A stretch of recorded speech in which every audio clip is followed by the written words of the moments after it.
What's up everybody, Matt Maran here for another car review. This is of course the 2006 Bentley Continental GT. Huge thanks to South Park Mitsubishi for providing me with this very nice Continental GT to review for you guys today. Also, huge thanks to Tempest for sponsoring this review. Tempest is a website where you can search all the top car for sale sites in one place, and I'll show you more about how that works whenever we get into the pricing of this car later on. So about the Continental GT, well man, it just looks so good. I mean, it's 12 years old now, and it just looks timelessly elegant and beautiful. That's how you know a design is good, whenever 12 years later, it still looks like a brand new one in a lot of ways. It's just so beautiful still. You know, the simple round headlamps there in the front, you have the beautiful mesh grille there that's just a very intricate metal mesh, and just with the Bentley badge and all that, it just really gives it a presence. And it's amazing, you know, even though this isn't a car that's, you know, in your face with crazy wild styling or anything, everyone still pays attention to it. Everyone's still really impressed.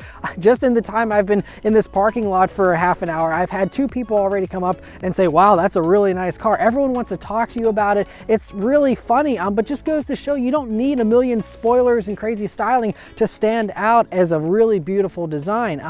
And so this just really does it, I think, really, really well. Bentley has some of the most beautiful designs out there. Anyway, this one has the Mulliner spec too, so you have these really nice 20-inch wheels as well, which look great. Coming down to the sides, I love this line, this body line that runs down the whole side of the car, and then you have another additional line that kicks up there towards the quarter panel and flows into those tail lights, and it's just a beautiful design there. Also on the side profile, there's no B-pillar, which really is awesome, especially whenever it's warmer. You can roll those windows down and have a pillarless roof line there, which is really, really cool as well. Out back there, you just have those simple tail lamps that look really cool, but I also like how, you know, there isn't any obvious third brake light, even though that's mandated. It's actually integrated into the roof line there, which is really cool as well. Just really awesome little touches here that set it apart from your average coupe. I mean, it's a pretty large coupe as well, which I think helps to give it that additional presence, but overall, it's just a really good looking thing. Whereas for the interior of the 2006 Bentley Continental GT, well, again, in Mulliner trim, it's a little nicer in here as well. But one thing you notice right off the bat is it's a lot quieter in here. And that's because you have dual pane window glass, which adds to that extra insulation, which of course this car has tons of insulation. So I mean, it's obviously soundproofed in many other ways as well, but just a cool little, you know, quirk, I guess, of Bentley's. Other things though, first thing is sitting down in these seats, really nice quilted leather seats you have here in the Mulliner spec, and it's just beautiful with this caramel colored leather, and you know, they just feel really nice. They're obviously very, very comfortable. The leather is just so nice to the touch. Even though it's 12 years old, it still feels really expensive and great, and that leather is everywhere in this interior, all over the door panels, the dashboard. I mean, there is no exposed trim panels that are actual plastic, aside from, you know, the buttons here on the center and stuff.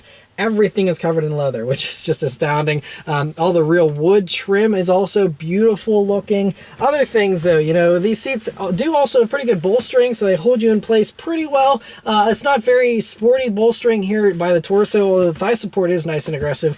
But you know, obviously this is a grand touring car, so they're very comfortable for that, but also feel a little bit sporty. Next to the steering wheel in the Continental GT, which, you know, with its 4-spoke design, doesn't look super sporty either, but it has a really nice 9-3 grip, nice little 10 and 2 notches, and just a good wheel. It's, you know, a little bit on the larger side here. Has a nice little rocker here to go through your info there on the middle of the dashboard. But anyway, you know, that's nice aluminum, knurled aluminum finish there. Otherwise, you have these plastic buttons, which honestly feels like anything you'd get in any other Audi from 2006, which is a sore spot. You know, there is a decent amount of part sharing in here you'd see that's familiar with other Audis, but I'll get more to that in a minute.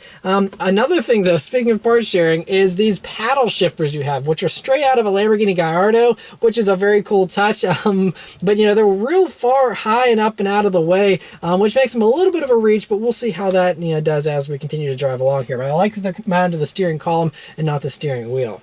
Next are the gauges here in the Continental GT, which are simple but very good looking. You know, just your 2 large dials there on the left and the right with large fonts. Looks really cool. The 2 little auxiliary gauges there down below. And then you have a little digital portion, which again, we're talking about a car from 2006, and even though it's a Bentley, not super high tech, you know, so it's just one of those things that hasn't aged very well. But you do have, it'll show you your consumption and a few basic parameters in there. So again, for a 12-year-old car, not bad. Speaking of data tech, though, coming over to the center of the dashboard here, before I get to the outdated sat-nav system, right up top you have this beautiful Breitling, timepiece right in the top of the dash here, and it's really, just a cool little touch. I also love these organ pulls you have here for the metal air vents, which feel really good to the touch as well. More of this beautiful wood.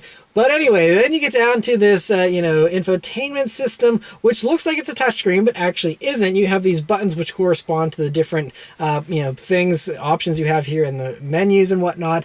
What can I say? It's a 12-year-old Bentley head unit. It's not the greatest. I mean, it does have a nice large screen, and it's, got all, good maps and things like that are displayed, but just going through, I mean, thankfully you do have a volume and tune knob, so it's very easy to still tune to stuff. This is why it's important for cars these days, even modern ones, to have volume and tune knobs, because even though the infotainment system might be dated down the road and be complicated to use, at least you always have volume and tune knobs to do the basic radio functions very easily. And you also have a few other little things you can do in there, but overall, it's good for the radio, not much else. Of course, there isn't any kind of Bluetooth audio or anything like that, so that's just one of the compromises you make here with these older cars. But if all you care about is listening to the radio, then you're good there. And all the buttons and stuff, though, I mean, you have this knurled aluminum finish around the volume and tune knobs and things like that. And this was 12 years before, now modern Audis have that kind of stuff in the past couple of years. But Bentley was doing it here, a decade earlier. But another, you'll see more around the shifter here, very nice knurled aluminum, and then you have leather around the shifter, just a really nice shifter. But then you look down to the shift pattern here, and that is straight out of an Audi as well. So things like that, again, they were owned by Audi. What can you expect? But still would see it'd be nice to see a little more differentiation, considering these things were over 200 grand brand new. And then you have the engine start stop button, which is actually really cool because, as I'll mention later, this has two different ways to start the car, but it's actually keyless entry and push button start, which again, 12 years ago was pretty high tech. So cool to see that. You have your heated seat controls there, a few buttons for suspension modes and deploying the rear spoiler. As far as storage space in the Continental GT, a lot of cars, from this generation weren't really great. That's something that's really been improved a lot with modern vehicles. So it's decent. So in the doors here, you do have a nice large pocket, which you probably could fit a small bottle in, but it's just a normal pocket there, but it does open and close, which is cool. Coming over to the center here, though, you have nothing aside from an ashtray and cigarette lighter. That is all you have. So you'd say, where's your cup holders even? So you have these dual armrests, which have more nice leather, which is beautiful. And your cup holders are underneath that, which is weird. You would think a Grand Touring car would at least have cup holders that you could use while also using your armrest. It's a Bentley after all. But unfortunately, you cannot sip your drink out of its cup holder and also rest your elbow if you're cruising around, unfortunately. But it does have a nice wood cover on it, and good to have those cup holders. It's kind of a weird shape, though. I guess you could fit 2 drinks in there, but it's really set up for like one large one.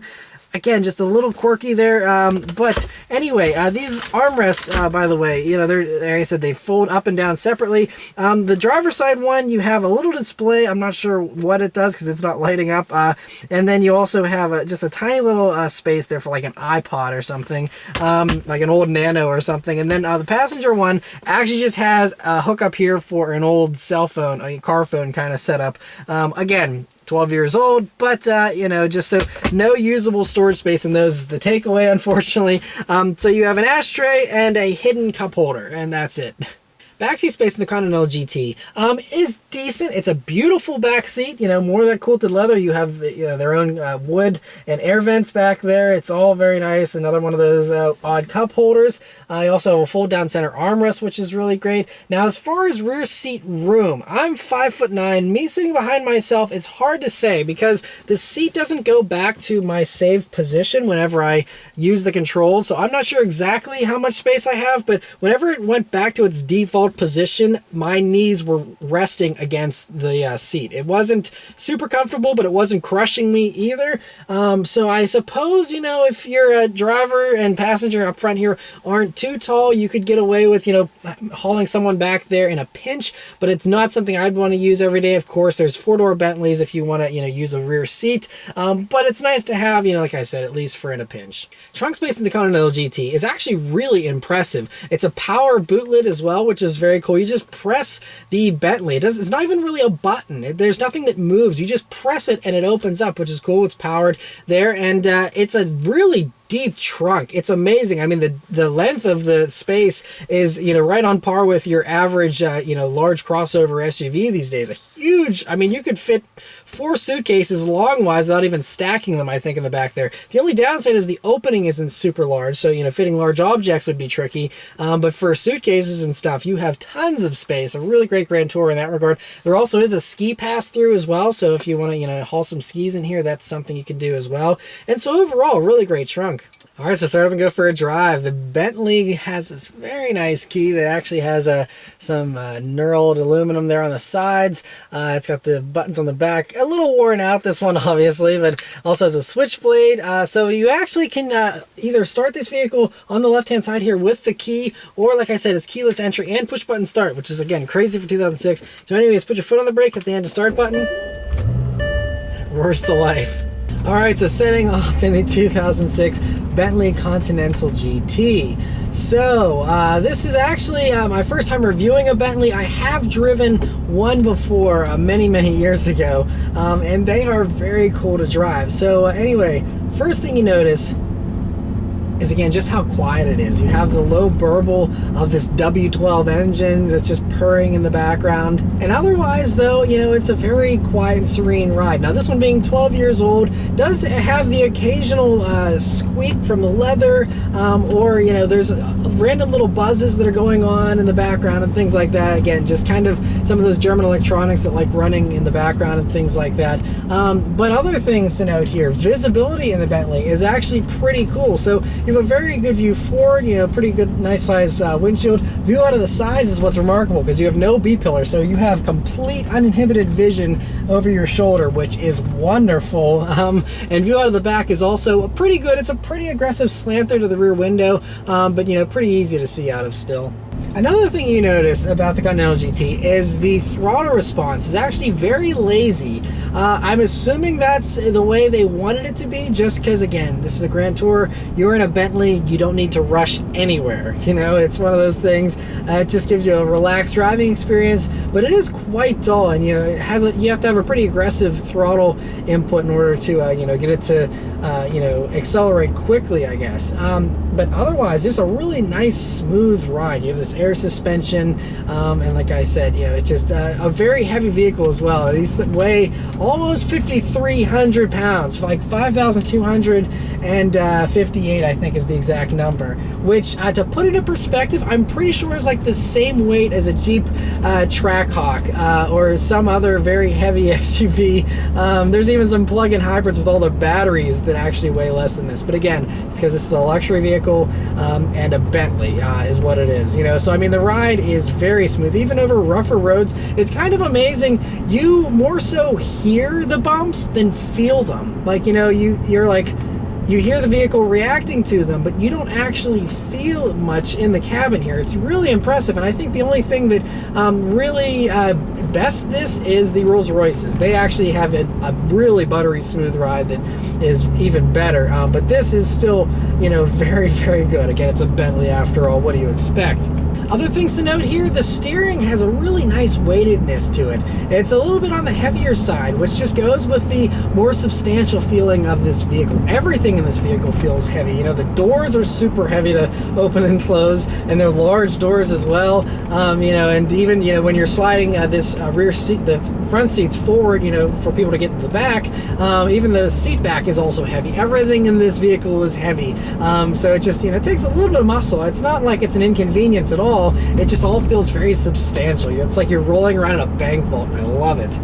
Also, this has a 6-speed automatic transmission, and its shifts are really buttery smooth, even here 12 years later, and after, you know, 68,000 miles, this one is still shifting. You can hardly even tell when it's shifting. It's really good. All right, so let's turn down onto this back road here. Let's see how it does. I'll put it into sport mode. Here we go. Whew. Man, this thing moves. Wow, I didn't even like notice how fast I was going until I looked out at the speedometer. This thing flies. Jeez. It's so deceptive. I felt like I wasn't actually going that fast, man, it's just, this thing just tears apart the road.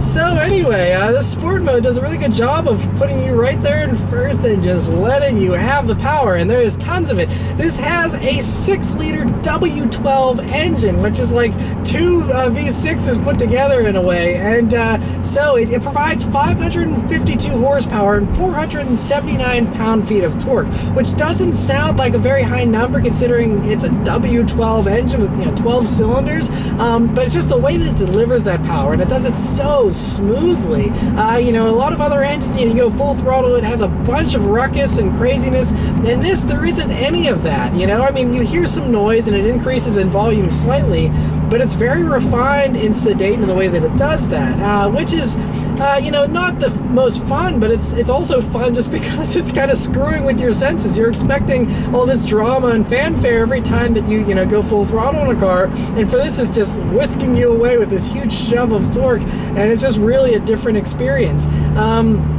But it does a really good job. As we're coming to a stop here for a red light, brakes also feel really good. You want large, strong brakes whenever your vehicle weighs almost 5,300 pounds, and this one doesn't disappoint. Of course, it's a Bentley. It's a total package. They want to make sure they have all their bases covered, and so this certainly is very good in the braking department. Wow, I'm still just shocked that just that performance was crazy.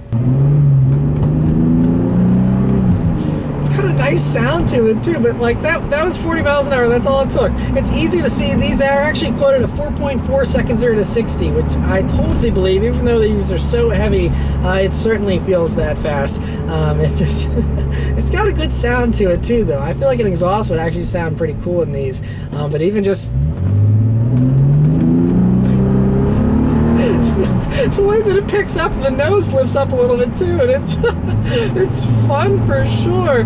But now that we're at some higher speeds here, it's still very smooth and sedate. There is a little bit of tire noise. This is running 275 wide tires, by the way, all around on the Continental GT, which is really cool. You got 275 in the front, which should help with front grip a lot. But they're Pirellis, and it's a little cooler out, so I think that's why they're a little more noisy than normal. But otherwise, it's pretty quiet here. Again, not Rolls-Royce quiet, but still very, very nice and a cut above all your standard luxury cars.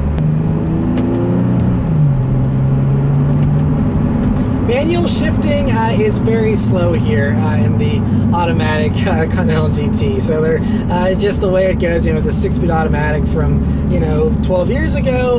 None of them were very quick, honestly, and so it's nice you have the ability to shift it manually if you want. But honestly, I wouldn't even bother touching these paddles and instead just let the car do its own thing. That's how it's fastest anyway.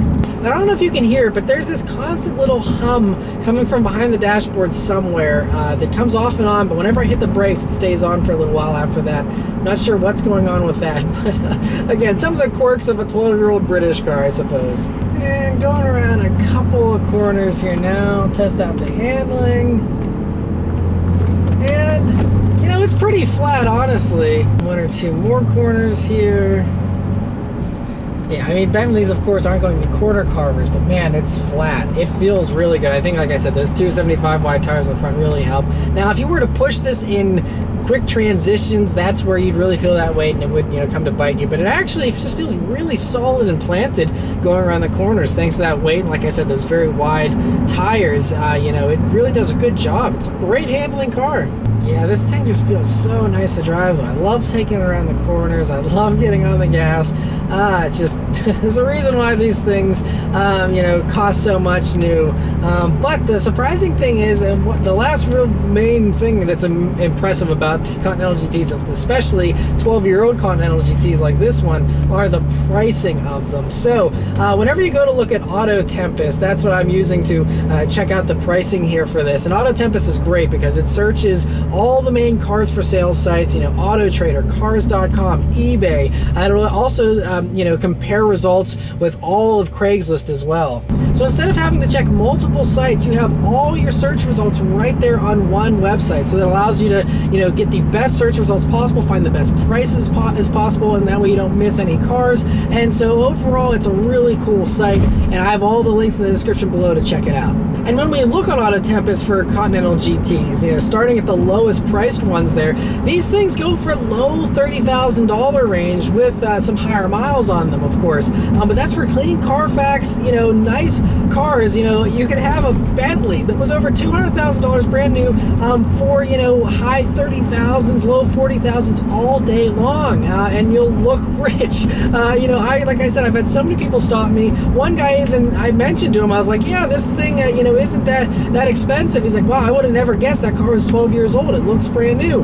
And that's what everyone thinks and everyone says, which is hilarious. So if you want to look rich and not spend a lot of money, this is the way to do it. Unfortunately, you should actually be rich if you're still going to buy one of these, because the thing with you know, any used exotics is the maintenance can be expensive. You know, if anything breaks on this, Bentley parts are expensive, Bentley service is expensive. But even just the parts, even if you want to do your own work, it still isn't cheap, you know, if something goes bad, especially like this W12 engine. I mean, imagine the complexity of all that kind of stuff. So that's the only drawback, you know, but the price is really enticing. Whenever you think you can get one of these, you know, for the price of, you know, an STI, a brand new STI, you could have a Continental GT.